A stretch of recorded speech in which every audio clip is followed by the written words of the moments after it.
How you doing? Doing good. How about you? Good.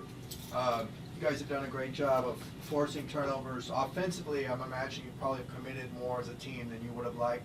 How much of that do you think is just guys learning a new set of teammates and a new system with Coach Cronin? Yeah, definitely. That definitely plays a big part. Like you said, we got a lot of new guys. We got 8 or 9 new guys, and all playing for a new coach, and all still getting used to each other. And we're trying to play faster too.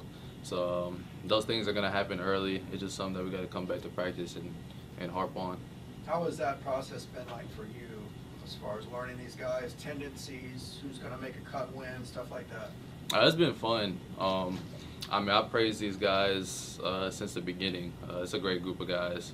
And just practicing with them every day, like, I actually want to, like, learn these guys and work with these guys and get to know these guys better just because who they are as people. So it's been really fun. What have you thought of Trent Perry coming in, true freshman, playing the way he has so far? Nah, he's been big time for us. I'm here for whatever he needs, but I can tell he's really been figuring out early, which is really good. And it's only going to get better as the season goes on.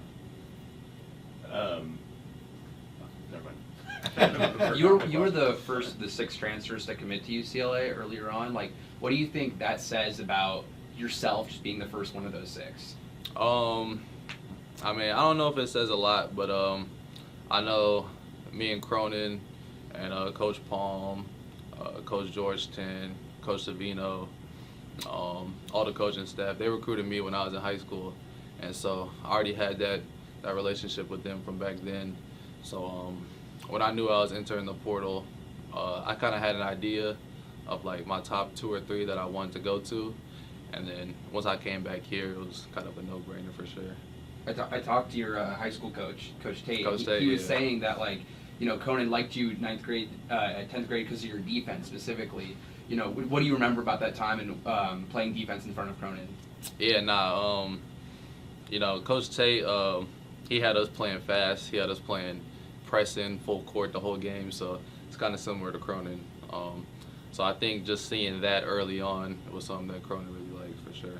He also said that he thought you'd be pretty happy being back in LA at UCLA. Do you feel like you're in a good place here? Yeah, for sure. This is home for me, so I got all my coaches, friends, some family friends, even like my old nanny. Like, she came to one of the games, and so it's just really good having that support system for sure.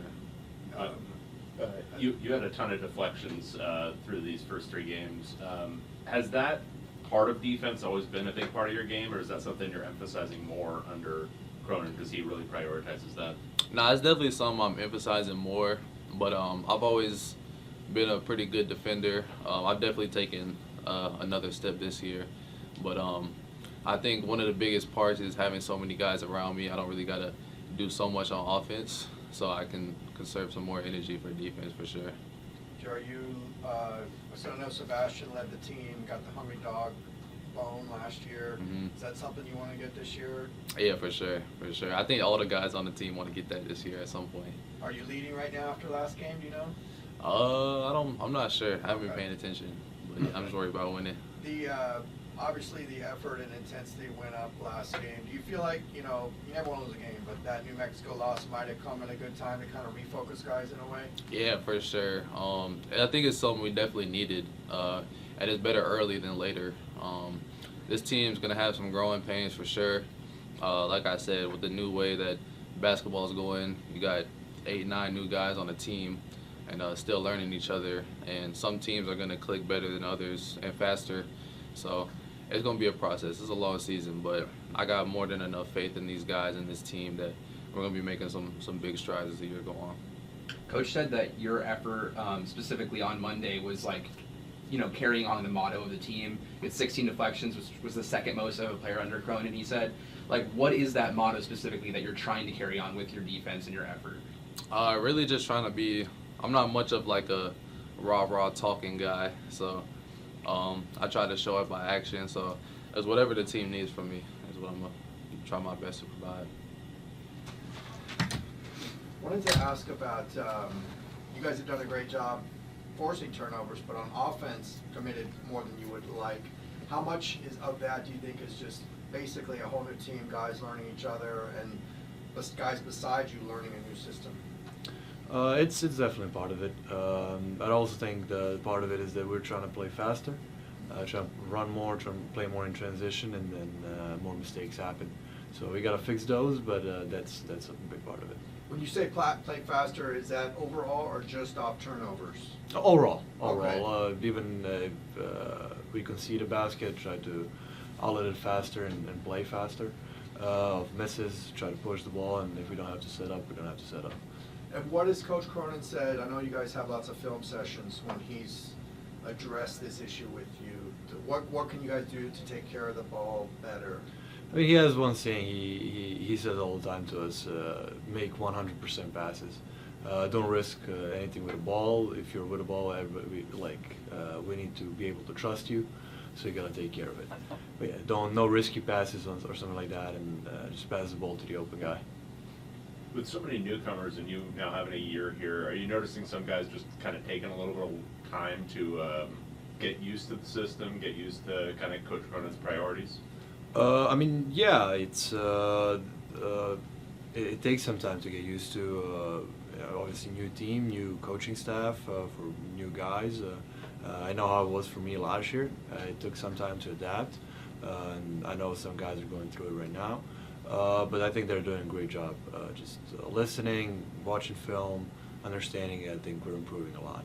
One guy who's really stood out is Trent Perry. What have you thought of him so far and what he's brought? I think he's doing great.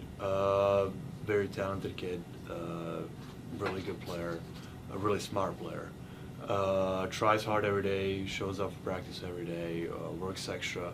So that's the work always pays off. So the important part is he's very smart. He listens. He knows what coach wants, and that's what's putting him in the game.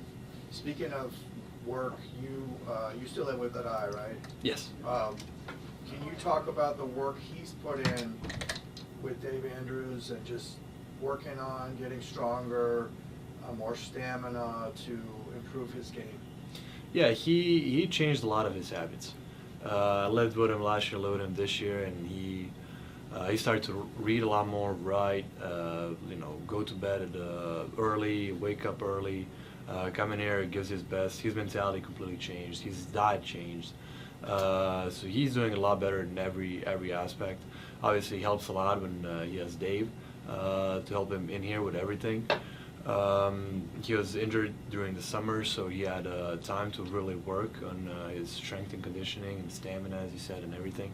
And that's probably what he needed the most at the time, because his skill is really good, and he's a really smart guy as well.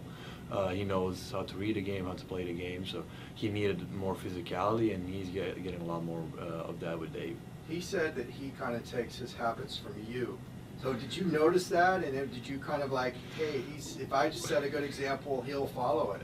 Well, I mean, I always try to do that. Yeah, I always try to be the good example, but for all the guys. But yeah, I did notice some things. Like when he told me he started to read and write and like write some stuff on the board and like goals and stuff like that. I'm like, yeah, I like that. I wonder where you get that from, but I like that. When did you first see him start doing that? I did. When did you first see Adai? Adai do it? Well, when we moved into a new apartment, which was like in August or something like that, we moved in together, and he started, like, I saw him with books, and I saw him buying stuff, like, he has a big board in his room, then he writes stuff on it, and once I saw that, I was like, okay, he's changing his habits, yeah. Does he write in Spanish, or does he write in Spanish? I don't understand it.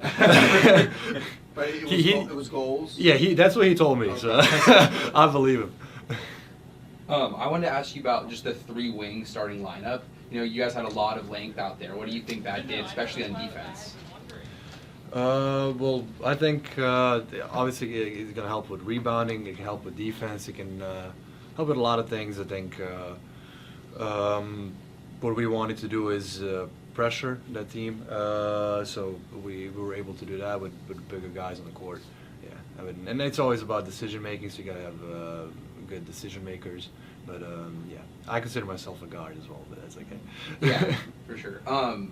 What's kind of your mindset behind like off-ball movement? Like when you guys are in the half court, how are you trying to move off of like Will's screens or like Tyler's screens to get open looks? Well, we work on that every day in here. The big part of that is just don't stop the flow.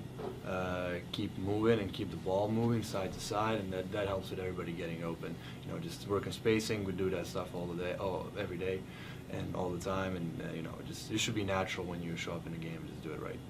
How important is, hitting those first couple threes for you, for your momentum rhythm going into those games? Well, it's always better to hit the shot than to miss the shot. So it's once you always try to be ready for the next one, forget whatever happened. But it's always better. You know, you feel better when you make a shot and you feel that you're helping the team more.